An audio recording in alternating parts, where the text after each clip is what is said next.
வணக்கங்க.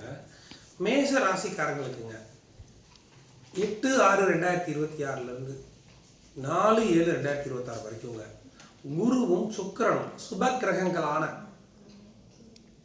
குருவும் சுக்கிரனும் இணைந்து கடகத்தில் இருக்க போகிறாங்க. 4ஆம் வீட்டில், உங்கள் ராசிக்கு 4ஆம் வீட்டில்.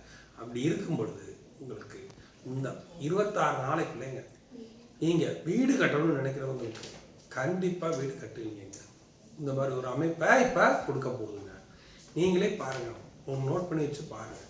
அதே சமயம் இப்போ ஒரு இடத்த கொடுக்கணும்னு நினைக்கிறவங்க ஏற்கனவே கொடுத்துருந்தீங்கன்னா இப்போ புதுசாக இடம் வாங்குகிற அமைப்பு உருவாகும்.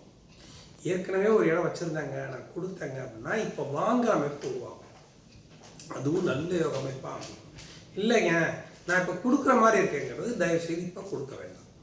இப்போ கொடுக்குற மாதிரி இருக்கிறவங்க ஜூன் 8லேருந்து ஜூலை 4 வரைக்கும் ஏதாச்சும் இப்போ நீங்கள் இடத்த கொடுக்குற மாதிரி இருக்கிறவங்க கொடுக்க வேண்டாம். கொடுத்தீங்க அப்படின்னா அதுக்குண்டான பணம் நீங்கள் வாங்கிக்குவீங்க. ஆனால் அது நிலையாக உங்ககிட்ட இருக்கிறதுக்கு வாய்ப்பு கம்மி.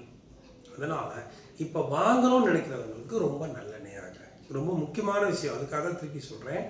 அதாவது இப்போ விற்கிறோம்னு நினைக்கிறவங்க இப்போ இந்த 26 நாளைக்குள்ளே விற்றீங்கன்னா திருப்பி வாங்குறது அப்படிங்கிறது ரொம்ப சிரமமாக இருக்கும். இப்போ வாங்கணும்னு நினைக்கிறவங்க வாங்கணும். அதுக்கு அடுத்தபடியாக இப்போவே புண்ணியாச்சனம் பண்ணணும், கட்டியாச்சுங்க புண்ணியாச்சனம் பண்ணணும்னு நினைக்கிறவங்களுக்கும் இப்போ நல்ல உகந்த நேரமாக அமையுதுங்க. 7.5 சனி நடந்துட்டு இருக்குதுங்க. இதை பற்றியே கவலை வேணாங்க. உங்களுக்கு அலைச்சல் பூரா குறைஞ்சி ஒரு திடீர் தனவரவு எல்லாம் அமைய போகுதுங்க. பெண்களை பொறுத்த மட்டும் நகைகள் வாங்கி குவிக்க போகிற நேரங்கள், அந்த மாதிரி ஒரு அமைப்பை இப்போ இந்த குருவும் சுக்கிரனும் கொடுக்க போகிறாங்க. அதுக்கடுத்து தூரதேச பயணம் 12ஆம் வீட்டான 12ஆம் வீட்டில் சனி இருக்கிறாருங்க. 7.5 சனி நடக்குதுங்க. இருந்தாலும் இப்போ அந்த சனியும் கெடுபலன்கள் குறைந்து தூரதேச பயணம் செல்வது இதால் நல்லா அமைய போகுதுங்க. நோய் சம்மந்தப்பட்டவர்களுக்கெல்லாம் பேச்சுக்கே இடம் இல்லைங்க. அந்த அளவுக்கு நல்ல மாற்றங்களை கொடுக்க போகுதுங்க. குழந்தைகளை பொறுத்த மட்டும் படிப்புக்கும் சொல்ல வேண்டியதில்லை. இப்போ சோம்பேறித்தனமே இருக்காது. நல்ல அமைப்புகளை உருவாக்க போகுதுங்க. அதனால் இந்த காலத்தை நீங்கள் பயன்படுத்திக்கோங்க. தொழிலில் இருக்கிறவங்களுக்கு இப்போது அபரிதமாக கிடைக்குமா?